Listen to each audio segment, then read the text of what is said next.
The gap in access to public services on the African continent is being attributed to inefficiencies in prioritization by governments, where half of the budget goes to debt financing. This affects sectors like health and education, which receive less allocation and yet they require to be prioritized.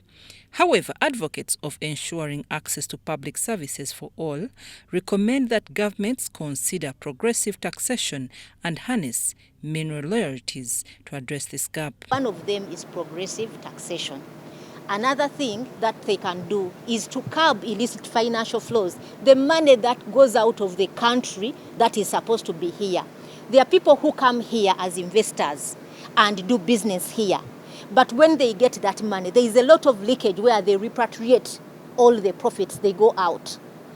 People are not paying their fair share of taxes. There are corporations that are not paying their fair share of taxes. The existence of the poor and rich also creates imbalances in access to public services. People's areas, right?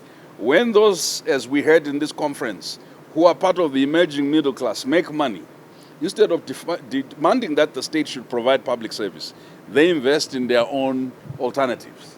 If there's no water, they do boreholes or water tanks. If there's no electricity, they do solar and generators, and etc. So the poor people are left on their own. And yet they pay more than the rich people. To revitalize public services, governments have been advised to realize the limits of good governance. Corruption is important. Africa loses the entire amount of money that Africa loses or has lost over the last 50 years has been, yes, 5% attributable to corruption, but the bulk is attributable to illicit financial flows. They are not illegal.